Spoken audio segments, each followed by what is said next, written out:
Hello everyone. Indian geography के series को आगे कंटिन्यू करते हुए आज हम डिस्कस करेंगे इंडियन आइलैंड्स के बारे में। इंडियन आइलैंड्स बहुत इंपॉर्टेंट टॉपिक है। एग्जामिनेशन पॉइंट ऑफ व्यू से एक ना एक क्वेश्चन तो ज़रूर यहाँ से हमें मिल ही जाता है। तो आइए इसको डिटेल में देखते हैं। तो बात करूँ major island groups of India की, तो अंडमान एंड निकोबार है और लक्षद्वीप आइलैंड्स हैं। तो जो अंडमान एंड निकोबार हैं वो आर्चीपिलैगो हैं और बे ऑफ बंगाल में लाई करते हैं, और लक्षद्वीप वाले जो हैं अरेबियन सी में मिलते हैं। मैंने कहा ये आर्चीपिलैगो हैं। इसका क्या मतलब है? Archipelago is basically group of islands, और आप कह सकते हैं कि जो आइलैंड जब चेन में इस तरीके से लगे हों तो उन्हें आर्चीपिलागो बोल सकते हैं हम। तो जापान एक बेस्ट एग्जांपल है आर्चीपिलागो का, और जो ये अंडमान एंड निकोबार है ये भी आर्चीपिलागो हैं। बात करूँ इनकी फॉर्मेशन की, तो ये किस तरीके से बने थे। जब इंडियन प्लेट थी आगे को मूव कर रही थी और वो जब यूरेशियन प्लेट से टकराई थी, तो उसका यूरेशियन प्लेट का एक हिस्सा जो कि बर्मा माइनर प्लेट थी वो भी जो था इंडिया से टकराया था। और उस टाइम पे जो था ये जो ये आइलैंड है अंडमान एंड निकोबार वाले ये बने थे, और इनके साथ साथ जो था अरक्कन योमा रेंज है वो भी बनी थी जो कि म्यांमार में है, और साथ ही में जो हमारे पूर्वांचल हिल्स हैं वो भी इकट्ठे बने थे। तो देखते हैं इनको मैप में कैसे इनकी ओरोजेनी हुई है। तो ये देखिए यहाँ पर सारे जो क्या हैं पूर्वांचल हिल्स हैं, और ये वाला जो हिस्सा है येलो वाला ये अरक्कन योमा रेंज है, और ये वाला जो है यहाँ पर जो है हमारे जो ये अंडमान आइलैंड्स हैं अंडमान एंड निकोबार। तो ये वाला हिस्सा बर्मा प्लेट का है और ये वाला हिस्सा इंडियन प्लेट का है, और ये सारी ये जो हिस्सा है ना ये वाला ये सारा यूरेशियन प्लेट का हिस्सा है ये वाला।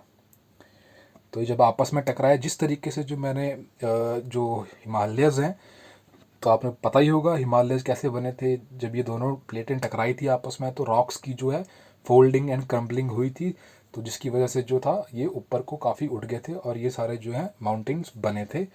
तो फोर्स ऑफ इम्पैक्ट जो कोलिजन की थी वो हिमालयन जो साइड है उस तरफ बहुत ज़्यादा थी। ये वाली जो साइड थी इस तरफ इतनी ज़्यादा नहीं थी, तो इसलिए जो है इतनी हाई हाई जो पीक्स हैं हमें देखने को नहीं मिलती। काफ़ी छोटी पीक्स हैं यहाँ पर। 737 मीटर की तो इनकी हाईएस्ट पीक है अंडमान एंड निकोबार की जो है सैडल पीक, जो कि नॉर्थ अंडमान में है। तो वो कोलिजन का इम्पैक्ट इतना नहीं था, इसलिए जो पूर्वांचल हिल्स और अरक्कन योमा रेंज है और ये जो हमारे आइलैंड्स हैं यहाँ पर पीक्स की हाइट कम है। तो ये देखिए एक बार ये है वो बर्मा प्लेट और ये इंडियन प्लेट है, ये टकरा रही है आपस में। बर्मा प्लेट पार्ट है यूरेशियन प्लेट का। तो इस तरीके से ये बने थे अंडमान एंड निकोबार। बात करूं लक्षद्वीप आइलैंड्स की, तो लक्षद्वीप जो आइलैंड है वो कोरल आइलैंड है। कोरल बेसिकली होता है क्या है, एक पॉलिप होता है, एक एनिमल है पॉलिप, स्मॉल माइक्रो ऑर्गेनिज्म है। उसके अंदर जो है क्या होता है, जब एक एल्गे जाती है उसको बोलते हैं जूजेंथेले। तो कोरल का जो रंग हम देखते हैं ना वो जूजेंथेले जो एल्गे है उसकी वजह से होता है। और साथ में ये जो कॉम्बिनेशन है एल्गे और पॉलिप का, ये क्या है, स्केलेटन अपना सीक्रेट करता रहता है जो कि बना होता है कैल्शियम कार्बोनेट का। तो इसी तरीके से मतलब ये हज़ारों सालों तक मतलब अपनी फैमिलीज बनाते रहते हैं इसके ऊपर, और जो क्या है एक डिपोजिशन हो जाती है कैल्शियम कार्बोनेट की, जो कि एज अ कोरल आइलैंड बन जाते हैं। किसी भी आइलैंड के अराउंड ये अपनी जो है सिक्रीशन करते रहते हैं। तो एक तरीके से मतलब उसको बोलते हैं, जो स्ट्रक्चर इनके द्वारा बनाया जाता है उसको बोलते हैं रीफ। ये कई तरीके की रीफ होती हैं, फ्रिंजिंग रीफ होती हैं, अटॉल होती हैं, बैरियर होती हैं। तो जो लक्षद्वीप और अंडमान आइलैंड है यहाँ पर हमें कोरल रीफ्स देखने को मिलती हैं। और ये जो लक्षद्वीप वाले हैं ये देखिए ये रीयूनियन हॉटस्पॉट, मैंने आपको पहले भी बताया था पहले लेक्चर में कि जो रीयूनियन हॉटस्पॉट है, जब प्लेट मूव कर रही थी इंडियन इसके ऊपर से, तो जो डेक्कन ट्रैप वाला रीजन था वो भी सारा जो था इसी की वजह से बना था। और ये जो आइलैंड है सारे ये वाले लक्षद्वीप वाले, ये भी जो है इस रीयूनियन जो वॉल्केनो हॉटस्पॉट है इसी की वजह से इन सभी की जो है फॉर्मेशन हुई है। तो जो लक्षद्वीप वाले हैं वो रीयूनियन हॉटस्पॉट की वजह से, और जो अंडमान एंड निकोबार वाले हैं वो क्या है कोलिजन की वजह से बने हैं बर्मा प्लेट और इंडियन प्लेट में। अंडमान एंड निकोबार की बात करूं तो यहाँ पर 265 छोटे और बड़े हैं आइलैंड्स हैं, 203 अंडमान आइलैंड्स हैं और 62 जो है निकोबार में है। अंडमान एंड निकोबार आइलैंड का ये देखिए ये सारा कुछ क्या है, लैटिट्यूड और लॉन्गिट्यूडनल एक्सटेंट है, इतना इंपॉर्टेंट नहीं है।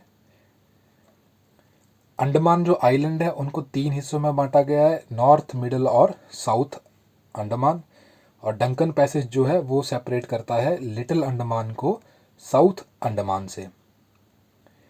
और जो ये अंडमान है नॉर्थ साउथ और मिडिल वाले, और नीचे आ गए हमारे निकोबार, इनके बीच इन दोनों को कौन सेपरेट करता है, अंडमान ग्रुप को और निकोबार ग्रुप को, 10 डिग्री चैनल।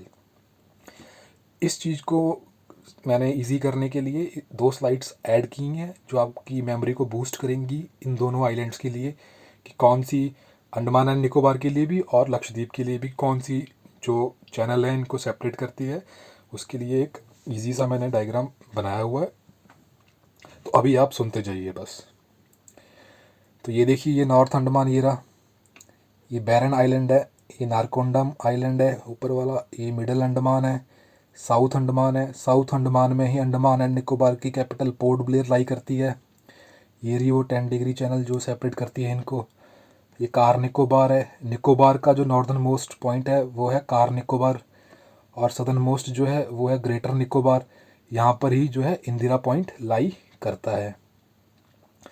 तो मैंने जैसे बताया आपको कि पोर्ट ब्लेयर जो है कैपिटल है अंडमान एंड निकोबार आइलैंड की, जो कि साउथ अंडमान में लाई करती है। अमंग द निकोबार आइलैंड जो सबसे बड़ा है वो है ग्रेटर निकोबार, और जो सदर्न मोस्ट है वो भी यही है।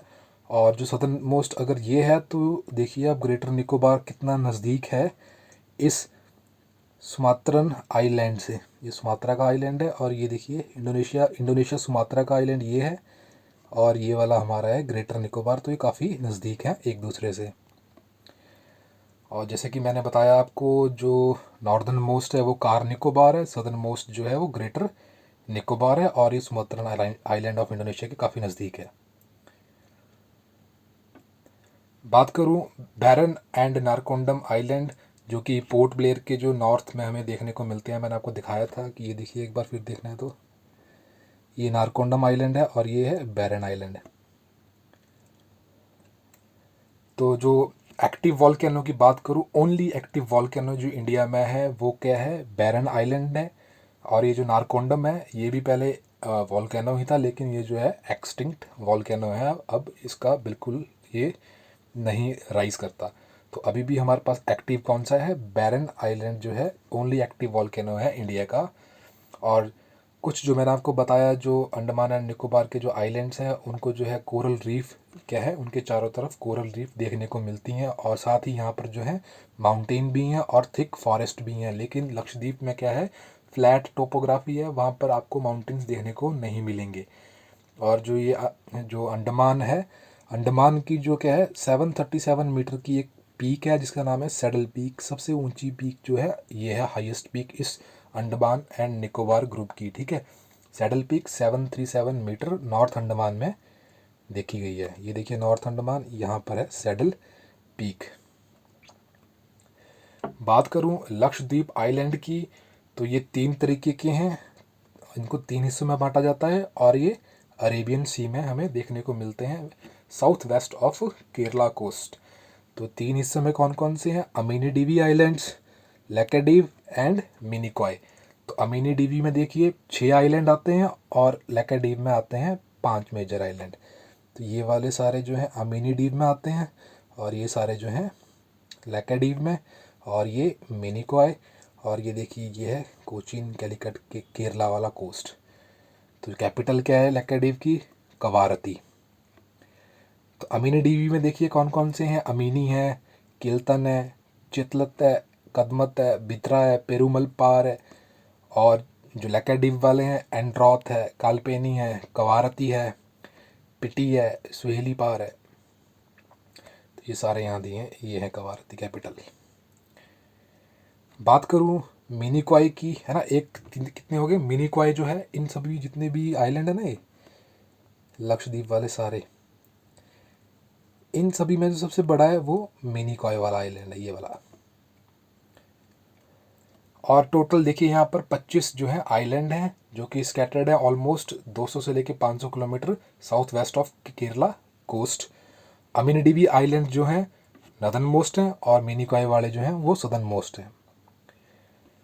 जितने भी ये सारे टाइनी आइलैंड्स, इनको बहुत छोटे छोटे आइलैंड्स हैं, ये सारे कोरल इनके चारों तरफ बनी है, कोरल्स की वजह से ये फॉर्म हुए हैं। पहले तो यहाँ पर क्या हुआ था, पहले यहाँ पर हॉटस्पॉट की वजह से वॉल्केनिक इरप्शन हुई और उसके बाद जो है कोरल्स ने यहाँ पर ग्रो करना शुरू किया और लगातार जो थोड़ी बहुत ये ऊपर उठे हैं सी लेवल से, ये सारा कोरल्स की वजह से ही उठे हैं, तो इसलिए इनको कोरल ओरिजिन का भी माना जाता है। और देखिए फ्रिंजिंग रीफ इनके जो है चारों तरफ होती है। मान लीजिए ये आइलैंड है तो इनके जो चारों तरफ क्या है इस तरीके की रीफ होती है, ये देखिए डायग्राम में ये वाला, ये देखिए फ्रिंजिंग रीफ है इस तरीके की, यहाँ पर सारे कोरल्स हैं और ये कोरल है।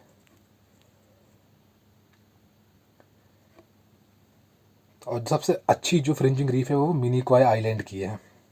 इनकी जो एलिवेशन है ना, समुद्र तल से इनकी ऊंचाई है बहुत कम है, कितनी है, मोर देन 5 मीटर, इतनी इस 5 मीटर तक ही है, 5 मीटर से ज़्यादा इनकी जो है हाइट नहीं है समुद्र लेवल से।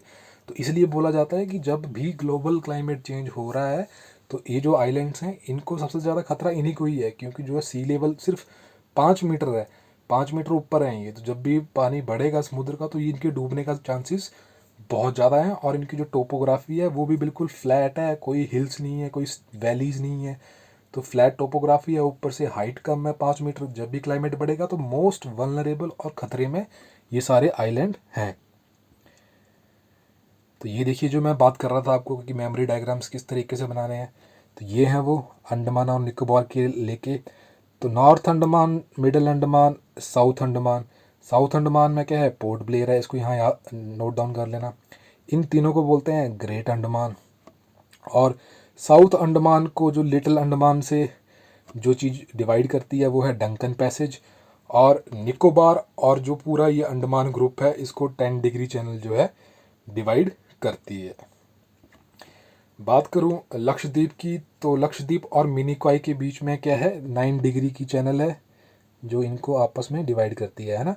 जो लैकाडीव और जो मिनिकॉय वाले हैं ना, सारे लैकाडीव और जो अमीनीडीवी आइलैंड्स हैं जो मैंने बताए, और जो मिनिकॉय है, तो लक्षद्वीप वाले जो नीचे मिनिकॉय है और जो ऊपर वाले सारे हैं उनको जो है 9 डिग्री चैनल के थ्रू जो है सेपरेट किया जाता है। और मिनिकॉय और जो मालदीव्स है उसको 8 डिग्री चैनल जो है वो सेपरेट करती है। तो इसको भी याद रखिएगा, ये दोनों आपके जो है मेमोरी बूस्टर के लिए मैंने डाले हैं, इजी टू लर्न। अब बात करते हैं न्यू मूरे आइलैंड्स की। तो ये देखिए क्या है, सबसे पहली बात ये ऑफशोर आइलैंड है और ये सैंड बार लैंड फॉर्म है। अब सैंड बार क्या होता है, मान लीजिए जैसे कोई रिवर है अपने साथ कुछ लेके आ रही है, रिवर है और यहाँ डेल्टा बना रही है वो, तो उस डेल्टा क्या है, रिवर अपने साथ क्या है, सैंड पत्थर सब कुछ लेके आ रही है, सिल्ट लेके आ रही है और वो यहाँ डिपॉजिट कर रही है इस तरीके से, इस डेल्टा के अराउंड उसने इस तरीके से कर दिया। और ये धीरे धीरे इतना ज़्यादा डिपॉजिट हो गया कि ये जो पोर्शन है समुद्र से ऊपर उठ गया। तो इस तरीके के आइलैंड को बोलते हैं सैंड बार लैंडफॉर्म। और ये जो है न्यू मूरे आइलैंड ये भी ऐसे ही बने हैं, बे ऑफ बंगाल में पाए जाते हैं और जो गंगा ब्रह्मपुत्रा का डेल्टा है वहाँ पर हमें देखने को मिलते हैं। तो ये देखिए ये इंडिया है, ये बांग्लादेश है और ये बिल्कुल बॉर्डर पे देखिए यहाँ पर जो है न्यू मूरे आइलैंड है। बेसिकली जो ये न्यू मूरे आइलैंड जो हमें विजिबल हुए थे ये कब हुए थे, 1970 में जब भोला साइक्लोन जो था आया था बंगाल में। तो उस टाइम पे ये जो था क्या होता था, ये अपीयर हो गए थे क्योंकि इतना ज़्यादा उन्होंने मतलब जो पानी के साथ जो मतलब सिल्ट वगैरह आई उसकी वजह से ये इन्होंने इसको विजिबल कर दिया था इस आइलैंड को। तो ये उस टाइम के बाद ये कभी विजिबल हो जाता था, रिवर अपना पानी डिपॉजिट करती थी, सिल्ट डिपॉजिट करती थी, जो ओशन था उसको वापस ले जाता था। तो ये बनता और जो था कभी अपेयर हो रहा था कभी डिसअपेयर होता रहता था।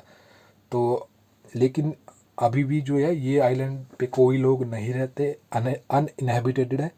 लेकिन बोला जाता है कि जो ये आइलैंड है यहाँ पर जो है ऑयल एंड नेचुरल गैस का जो काफ़ी अच्छा सोर्स है, इसीलिए जो है इसके लिए जो है इंडिया और जो बांग्लादेश है उसमें जो है इस आइलैंड को सोवरनिटी के ऊपर बांग्लादेश वाले बोलते हैं ये हमारी उसमें आता है, इंडिया वाले बोलते हैं ये हमारे उसमें आता है। तो आप ये देख ही सकते हैं कि कितना मतलब बिल्कुल बाउंड्री पे ही है ये। तो ये इसी चीज़ में मतलब हमारा जो डिस्प्यूट है बांग्लादेश के साथ जो है न्यू मोरे आइलैंड को लेके है, क्योंकि यहाँ पर माना जाता है कि ऑयल एंड नेचुरल गैस के जो रिजर्व्स हैं वो पाए जाते हैं, लेकिन यहाँ रहता कोई भी नहीं है। बात करूँ ड्यू आइलैंड की, तो ये एक ऑफशोर आइलैंड है जो कि western coast of gulf of Cambay में पाए जाते हैं और जो गुजरात की जो जूनागढ़ डिस्ट्रिक्ट है उसको बॉर्डर करते हैं। और गुजरात कोस्ट से जो है ये एक क्रीक के द्वारा, टाइडल क्रीक है, उसके द्वारा सेपरेट होते हैं। तो ये देखिए मैप में, ये देखिए ये एक जूनागढ़ डिस्ट्रिक्ट है, और ये दीव, यहाँ फोकस करिएगा, ये है दीव। अब देखिए मैं इसको जूम करूँगा तो कुछ इस तरीके का दिखेगा, ये है दीव आइलैंड।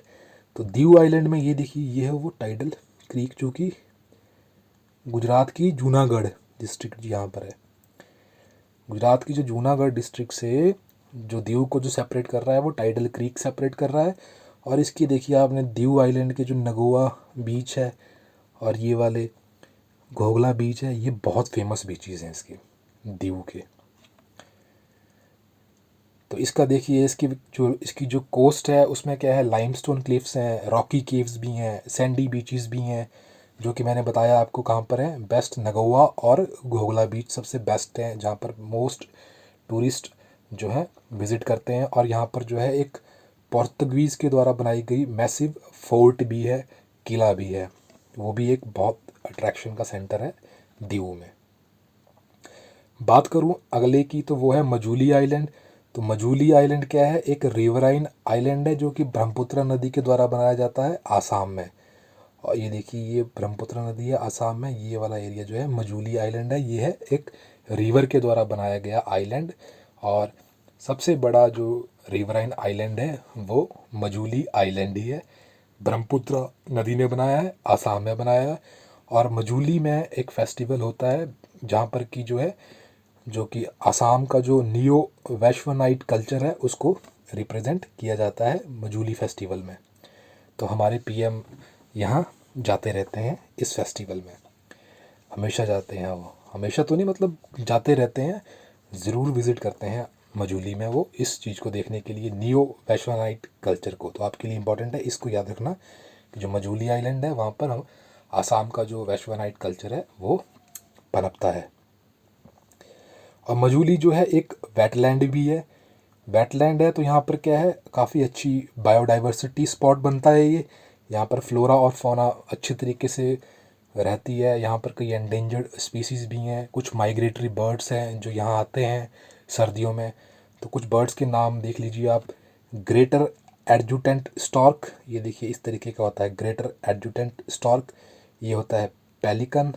और ये देखिए साइबेरियन क्रेन, विस्लिंग टील, ये देखिए साइबेरियन क्रेन ये रही, विस्लिंग टील ये रही। और जो मैंने आपको बता ही चुका हूँ कि ये जो है लार्जेस्ट क्या है, रिवराइन आइलैंड है।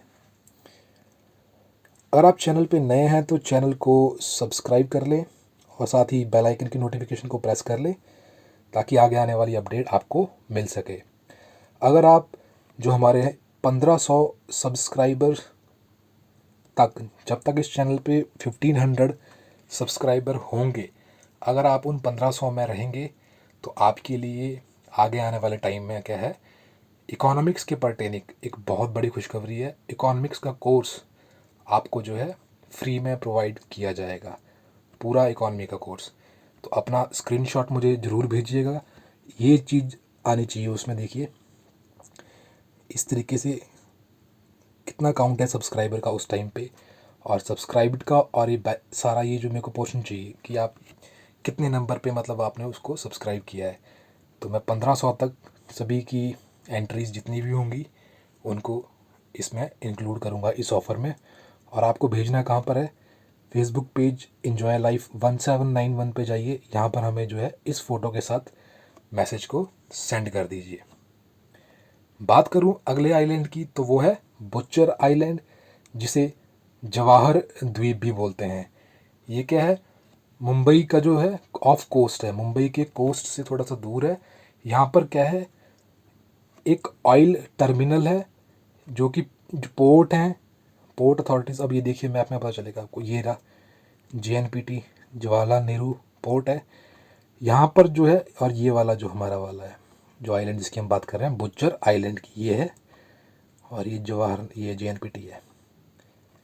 तो यहाँ पर क्या है, एक ऑयल टर्मिनल बनाया हुआ है जो कि जितने भी तेल लेके आते हैं सारे जो टैंकर्स हैं वो सीधा JNPT पे नहीं उतारते, वो क्या है ऑयल वाला जितना भी है टैंकर्स होंगे वो यहाँ अपना बुच्चर आइलैंड में जो है जवाहर द्वीप पे क्या है अपना तेल को उतारेंगे।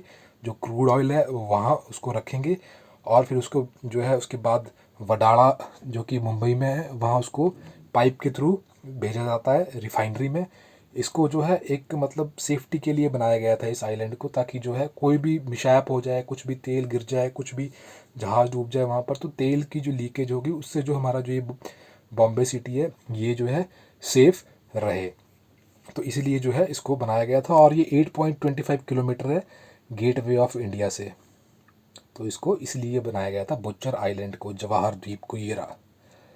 ठीक है, ये देखिए बॉम्बे, ये सारा इंडिया गेट यहाँ से कितना दूर है, 8.5। ठीक है, तो इसलिए इसको यहाँ बनाया गया था। बात करूँ एलिफेंटा आइलैंड की, इसको घारापुरी आइलैंड भी बोलते हैं, ये भी मुंबई में ही प्रेजेंट है, और यहाँ पर जो है एलिफेंटा केव्स हमें देखने को मिलती है। तो ये देखिए बुच्चर तो ये रहा, एलिफेंटा वाला ये रहा। बात करूं ऑयस्टर रॉक की, तो ये भी एक आइलैंड है मुंबई हार्बर पे, और इसको जो है यहाँ पर जो है इंडियन नेवी ने अपना किला फोर्टिफाई करके रखा हुआ है, इसको इंडियन नेवी यहाँ रहती है। तो ये देखिए कोलाबा के इस तरफ को ये वाला जो है ये है ऑयस्टर रॉक आइलैंड, जहाँ पर इंडियन नेवी रहती है। तो यही वो सारा एरिया है जहाँ पर कि वो मुंबई अटैक किया था, ताज, लियोपाल्ड, कैफ़े वगैरह इसी एरिया से आए थे वो। ये देखिए कोलाबा, ये रहा, ये गेटवे ऑफ मुंबई है। बात करूं श्रीहरिकोटा की, तो ये आंध्र प्रदेश में है। एक ये बैरियर आइलैंड है जो कि ओनली सैटेलाइट लॉन्च सेंटर है, जहाँ पर हमारा सतीश धवन स्पेस सेंटर, जिसे SHAR भी बोला जाता है, इंडियन स्पेस इसरो जो है, इसरो इसको यूज़ करती है। यहाँ से क्या है, मल्टी स्टेज रॉकेटेड जैसे कि PSLV, GSLV जो है, इनको लॉन्च किया जाता है श्रीहरिकोटा से। और श्रीहरिकोटा जो है पुलिकत लेक को सेपरेट करता है बे ऑफ बंगाल से। तो आप देखते हैं इसको डायग्राम में, मैप में। तो ये देखिए आंध्र प्रदेश के इस तरफ को फोकस करिएगा, यहाँ पर इसकी लोकेशन है, ये बेंगलुरु है इस तरफ को, ये आंध्र प्रदेश का ये वाला आंध्र प्रदेश में आता है ये। तो ठीक है, तो इस पोर्शन को आप जूम करके देखिए तो ये इस तरीके से दिखता है। ये देखिए ये वाला सारा जो है हरिकोटा ये वाला है। तो यहाँ पर इनके जो है लॉन्चिंग सेंटर्स हैं। और ये जो है पुलिकेट लेक, पीछे इसके सारे ये पुलिकत लेक है, और यहाँ पर Pulicat wild life bird sanctuary है। तो ये देखिए ये पुलिकट लेक है, ये बे ऑफ बंगाल है। तो किस तरीके से सेपरेट कर रहे हैं ना, ये अलग कर रहा है इसको श्रीहरिकोटा। ठीक है, बात करूं पंबन आइलैंड की, जिसे हम रामेश्वरम आइलैंड भी बोलते हैं, ये तमिलनाडु में है। अब ये बनता कैसे है, पंबन आइलैंड, एडम ब्रिज और जो मन्नार आइलैंड है श्रीलंका का, ये एक चेन बनती है इनकी। ठीक है, और ये जो है सेपरेट किससे होते हैं, देखिए अब मैं बताता हूँ आपको। पंबन आइलैंड, एडम ब्रिज और मन्नार आइलैंड ऑफ श्रीलंका है ना। तो ये देखिए इतना पोर्शन जो यहाँ तक है ना, ये वाला ये इंडिया का है, और यहाँ से जो है ये श्रीलंका का है। तो ये देखिए इंडिया की जो रेल है जाती है टिल धनुषकोडी तक जाती है। और ये देखिए ये पंबन आइलैंड है। ठीक है, और पंबन आइलैंड में क्या है, रामेश्वरम है। तो रामेश्वरम में किसका जन्म हुआ था, ये देखिए APJ अब्दुल कलाम का। तो ठीक है, यहाँ से जो है पूरी ट्रेन आती है इंडिया की टिल धनुषकोडी की, और इसको देखिए फिर यहाँ से कोई फेरी भी मिल है, फेरी जाती है टिल तलाई मन्नार, जो कि मन्नार आइलैंड में सबसे पहला पॉइंट है। और फिर इस तरीके से श्रीलंका में एंट्री हो सकती है। और ये देखिए सारा कुछ, और ये एडम ब्रिज है धनुषकोडी, और इसको राम सेतु भी बोलते हैं। तो इन सभी, अब देखिए ये जो सारा जो ये है ना, ये चीज़ ये सेपरेट करती है पाक बे को गल्फ ऑफ मन्नार से। अब देखिए अगले डायग्राम में, ये रही गल्फ ऑफ मन्नार और ये है पाक बे। तो इसको सेपरेट क्या करती है, ये वाली चीज़ है, वो जो सारा मैंने बताया ना रामेश्वरम मन्नार वाला ये। तो पाक बे को गल्फ ऑफ मन्नार से सेपरेट ये चीज़ करती है एडम्स ब्रिज। और ये देखिए जो पाक स्ट्रेट है, पाक स्ट्रेट पाक बे को और बे ऑफ बंगाल को जो है अलग करती है। तो स्ट्रेट का मतलब ये होता है कोई एक पानी की नैरो बॉडी जो कि दो वाटर बॉडीज़ को, जिसमें मतलब ओपनिंग है, जैसे कि मान लीजिए एक ये देखिए एक पानी की बॉडी ये रही और उसका कनेक्शन बन रहा है दूसरी के साथ। तो ये जो छोटा वाला रास्ता है, नैरो बॉडी है, इसको बोलेंगे स्ट्रेट। तो ये देखिए जो है पाक स्ट्रेट जो है पाक बे और बे ऑफ बंगाल को जो है ज्वाइन करती है। बात करूँ डॉक्टर अब्दुल कलाम आइलैंड के बारे में, तो इसको जो है पहले व्हीलर आइलैंड बोला जाता था। और ये देखिए कहाँ पर है, उड़ीसा में है। अप्रॉक्सीमेटली 150 किलोमीटर है, जो कि भुवनेश्वर कैपिटल है उड़ीसा की। अब इसे डॉक्टर अब्दुल कलाम आइलैंड से जाना जाता है। और ये जो इकलौता एक आइलैंड है जहाँ से हम जो है हमारी मिसाइल वगैरह की जो टेस्टिंग है वो सारी कुछ जो है व्हीलर आइलैंड से ही होती है। ठीक है, तो ये test range missile testing facility है, इसी आइलैंड पे हमको देखने को मिलती है, व्हीलर आइलैंड और डॉक्टर अब्दुल कलाम आइलैंड। तो ये देखिए उड़ीसा के यहाँ पर है ये। इसको जूम करेंगे तो कुछ इस तरीके से दिखेगा। ये देखिए ये वाला है आइलैंड, ये है। और आपको याद ये भी रखना है कि यहाँ पर देखिए भीतरकनिका जो नेशनल पार्क है वो भी इसी के आसपास है। ठीक है, तो भीतरकनिका और व्हीलर आइलैंड आपस में लिंक्ड हैं, ये याद रखिएगा, उड़ीसा में है। बात करूं सागर आइलैंड की, तो सागर आइलैंड क्या है, एक जब गंगा नदी, ये देखिए पूरा ये सारा क्या है, वेस्ट बंगाल है। वेस्ट बंगाल में जब सुंदरबन डेल्टा बनता है तो ये सुंदरबन डेल्टा का हिस्सा है। और यहाँ पर जो है मतलब कोई मैंग्रोव वगैरह इस पे नहीं है। और सागर आइलैंड जो है ये डेल्टा, जब रिवर गंगा लेके आती है अपने साथ सिल्ट वगैरह, उसी की जो डिपोजिशन से जो है सागर आइलैंड बनता है, सुंदरबन का ही हिस्सा है ये। होप आइलैंड की बात करूँ तो होप आइलैंड कहाँ मिलता है हमें, आंध्र प्रदेश में मिलता है। टेडपोल शेप देखिए आप, जो टेडपोल जो एम्फीबियंस होते हैं ना, उनके जो लार्वे होते हैं, लार्वल स्टेज जो होती है वो इस टेडपोल की होती है। तो इसकी शेप जो है होप आइलैंड की, वो टेडपोल आइलैंड भी बोलते हैं इसको। और यहाँ पर देखिए ये कहाँ पर है, आंध्र प्रदेश में है, इस एरिया में देखिए आप, इस एरिया को फोकस करिए यहाँ पर। और यहाँ पर देखिए कुरिंगा जो वाइल्ड लाइफ सेंचुरी है ये भी यहाँ पर हमें मिलती है, इसलिए होप आइलैंड इंपॉर्टेंट है। तो होप आइलैंड के साथ जो है कुरिंगा वाइल्ड लाइफ सेंचुरी एसोसिएटेड है। और कुछ और आइलैंड्स हैं जो आप जस्ट लोकेशन याद रख लीजिए। आलिया बेट और खालिया बेट याद रखिए, नर्मदा और तापी जहाँ पर डेल्टा बनाती हैं वहाँ पर ये आलिया बेट और खालिया बेट मिलते हैं।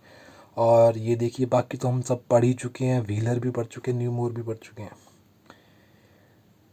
अगर आपकी कोई भी क्वेरी है तो ज़रूर मुझे फेसबुक पेज पे भी पूछ सकते हैं, कमेंट बॉक्स में भी पूछ सकते हैं। फ़िलहाल के लिए इतना ही, मिलते हैं अगले लेक्चर में नए टॉपिक के साथ। धन्यवाद।